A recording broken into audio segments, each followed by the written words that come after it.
¿Te cuesta trabajo entender los React Hooks? ¿No sabes cómo usarlos? ¿No sabes todos los que existen y sus aplicaciones en la vida real? Pues si no sabes esto, muy posiblemente es porque estás empezando tu camino como Frontend Developer o estás empezando con React. Así que no te preocupes porque lo vas a aprender hoy. Mi nombre es Jesús y soy un Frontend Developer. En este video te voy a explicar todos esos conceptos de manera simple para que los puedas entender sin importar tu nivel. Comencemos. ¿Qué son los React Hooks?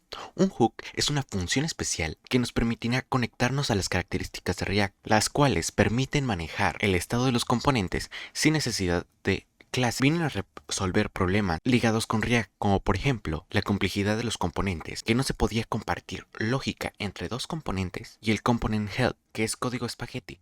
Muy probablemente este lo has visto en Stack Overflow, donde está Goku haciendo esto hacia tu código, que es cuando tiene muchos identados, entre muchos otros problemas. Los hooks presentan una alternativa a las clases, ya que vienen a trabajar con funciones. Y recuerda, las clases confunden a las personas y a las máquinas. ¿Cuándo salió React Hooks? En octubre del 2018, en la ReactConf, el equipo de Facebook encargado del proyecto de React, en ese momento Dan Abramov, presentó la propuesta de los hooks, antes de que Facebook se llamara Meta de Metanfeta. No, es de metaverso. ¿Por qué usar hooks en React? Resumiendo, los hooks en React te pueden ayudar a evitar las clases de ECMAScript 6 por su particularidad de aislar y compartir lógica stateful sin renderizar props o otros componentes. Se centra en el estado y no en los ciclos de vida. ¿Qué es useState? UseStates es el hook más utilizado de React. Básicamente es una función que internamente crea una variable donde dentro le podemos poner el estado de nuestro componente. Un estado se refiere a cualquier tipo de dato que le podamos meter, como por ejemplo un array de usuarios o un valor booleano. Imagínatelo como una caja. Dentro de esta caja puedes poner cualquier cosa y esta caja es mutable, es decir, que se puede cambiar. Para cambiar el contenido de la caja existen dos métodos, uno para leer lo que hay dentro de la caja y otro para cambiar lo que hay dentro de la caja. Normalmente este método para cambiar viene con el prefijo set y luego el nombre del estado. Acepta un valor inicial para la variable y devuelve un array con dos elementos, el estado y el set estado, para leer el estado y para cambiar el estado. ¿Qué es useref y cuándo usarlo? Useref nos permite una manipulación directa del DOM. No utiliza el Virtual DOM de React. Sirve para enlazar un elemento HTML a React y poderlo manipular. Dicho elemento tiene que tener la propiedad ref con el valor de la variable donde inicializamos el hook. useref siempre regresa un objeto mutable con la única propiedad current. Veamos un ejemplo para entenderlo mejor. Primero tendríamos que importar useref, que viene de React. Luego inicializamos el hook utilizando cualquier variable, const. Normalmente este hook se utiliza para campos de texto, para inputs de texto, normalmente para enviar passwords o correos electrónicos. Input value, que es igual a use ref. Dentro de la referencia del input tenemos que ponerle el nombre de la variable, como dijimos. Ref es igual a input value. Esto tiene que ir entre corchetes o si no, no lo toma como código. Y ahora hacemos una función donde podamos leer el valor del input. Por ejemplo, input. Para leer el valor del input tenemos que hacer input value, o sea, el nombre de la variable, punto. Y después de este punto, ¿qué es lo que va a ir? Ya te lo había dicho. Te doy 3 segundos para pensarlo. 3, 2, 1. Excelente, current. Y luego, como es un input, tiene la propiedad value. De esta forma podemos imprimir en consola el valor del input. Cada vez que demos clic al botón, se ejecutará la función handleClick y dentro de esta handleClick hará un console.log del valor del input. ¿Qué hace useEffect? useRef es un hook que recibe como parámetro una función que se ejecutará cuando el componente sea renderizado, ya sea por un cambio en el estado, por un cambio de las props, o esto es importante, porque es la primera vez que se monta.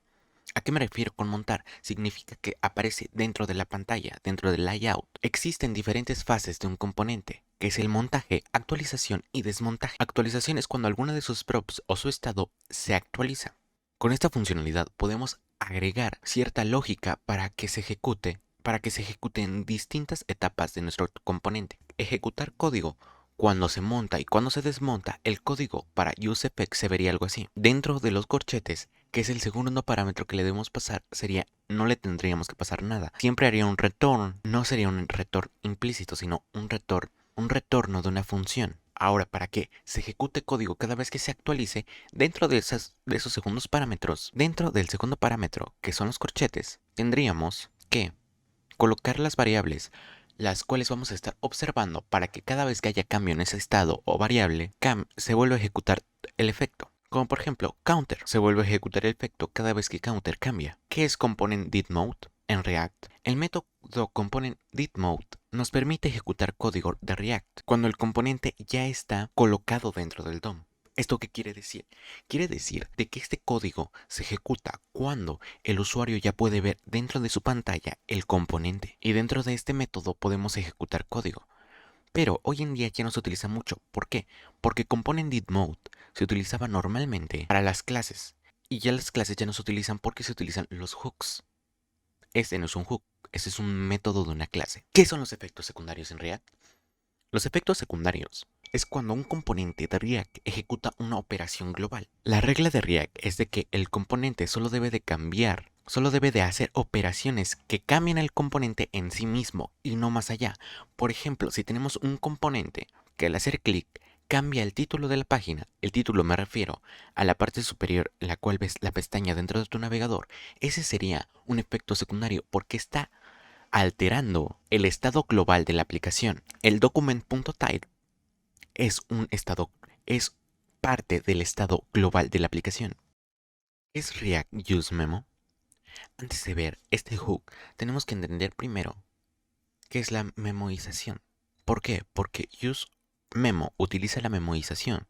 Y primero hay que entender qué es lo que hace antes de ver sus usos. La memorización es una técnica de optimización que se utiliza principalmente para acelerar procesos informáticos mediante el almacenamiento de resultados costosos, llamadas a funciones, y devolución de resultados desde el caché cuando se repiten las mismas entradas. Si no entendiste nada, por ejemplo, tenemos una aplicación de to-dos y tenemos dos to-dos. Por ejemplo, hacer la comida e ir por el pan. Y luego agregamos un tercero. Cuando agregamos este tercero, solamente se tendría que renderizar el tercero que agregamos a la lista.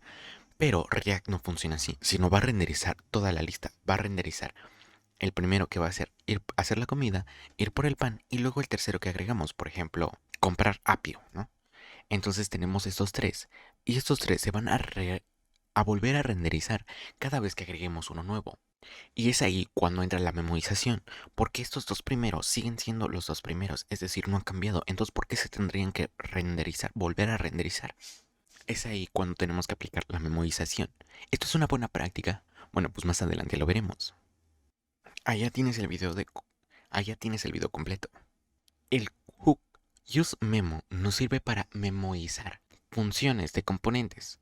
Recibe una función que retorna un valor a memoizar. Y como segundo parámetro le pasamos dependencias. Si no le pasamos esas dependencias, se ejecutará en cada renderizado. En el ejemplo de la lista de to-dos, podríamos memoizar los dos primeros componentes para que no se vuelvan a renderizar. Y dependencias se refiere a variables que tienen que cambiar para que estos componentes se vuelvan a renderizar. Por ejemplo, cuando tienes esa lista de to-dos, lo que hará useMemo será validar constantemente si estas variables no tienen ningún cambio y más aparte validar que el valor que le estamos pasando a los dos primeros to-dos sea el mismo siempre. Esto es lo que lleva un coste en rendimiento. Es useCallback. Este hook es parecido a useMemo. La diferencia es que nos sirven para que en lugar de memoizar los renders, memoice la función, la referencia de una función. Es decir, cuando tenemos un componente con una función, por ejemplo, handleClick, al inicio de este componente, handleClick se volverá a rehacer cada vez que el componente entero se vuelva a renderizar. Es decir, que si por composición le pasamos este handle click a un hijo, la referencia del handle click ya no va a ser la misma, porque se volvió a hacer en cada render. Entonces, lo que tenemos que hacer es memorizar esta función. ¿Por qué? Porque el hijo que está recibiendo esta función va a volver a también a renderizarse, dado que la referencia de la función cambió. ¿Y por qué cambió? Por varios renders que hizo el componente. Pero si usamos useCallback, la referencia del handle click se mantendrá sin importar cuántos renders haga, y solo cambiará con las dependencias que le pasemos en un array. Como ya habíamos dicho, una dependencia es un valor que tiene que cambiar para que se vuelva a hacer la función dentro de useCallback. ¿Cuándo usar useCallback y cuándo usar useMemo? La regla es no usarlo hasta que tu aplicación se esté poniendo muy lenta por la memorización. ¿Por qué? Porque a veces renderizar, muchas veces un componente llega a ser más barato en rendimiento que hacer esas validaciones de memorización. Pueden llegar a ser validaciones, pueden llegar a ser grandes validaciones que no necesitamos. Y renderizarlo haría que nuestra aplicación, y hacer memorización con useMemo o useCallback haría que nuestra aplicación funcionara aún más lento. Por ejemplo, un buen uso de estos hooks sería cuando tienes muchos componentes de lista, por ejemplo, en una sola página. O cuando alguno de estos componentes está llamando a una API. ¿Por qué? Porque no queremos que se vuelva a renderizar, dado que solamente queremos que llame a la API una sola vez. ¿Qué es un custom hook? Un- los hooks personalizados son mecanismos para reutilizar código, para reutilizar lógica de estado, como la configuración de una suscripción o el valor actual de la aplicación. Pero cada vez que utilizas un hook personalizado, todo el estado, todos los estados y efectos dentro de este custom hook serán aislados completamente. ¿Qué reglas deben de seguir los custom hooks? Los hooks en general tienen que seguir algunas reglas, principalmente dos. La primera es que los hooks se llaman en el nivel superior, es decir, no se pueden llamar en condicionales, en ciclos o en funciones anidadas. Es decir, que no se pueden llamar dentro de otros, no se pueden llamar dentro de cualquier función de JavaScript. Simplemente solamente se tienen que llamar dentro de un componente de función. Y en los custom hook, es decir, si haces un custom hook, ahí podríamos utilizar todos los demás hooks que ya trae por defecto React. Ahora, los hooks de React siempre comienzan con la palabra useMemo, useCallback, useState. Esta regla también la debemos de seguir nosotros con nuestros custom hooks. La realidad es de que sí, pero no. No, porque no nos obliga necesariamente a ponerle este nombre, pero es una muy buena práctica. Y si alguien más está leyendo tu código, no va a entender que este es un custom hook porque no tiene la palabra use. Esta es una convención.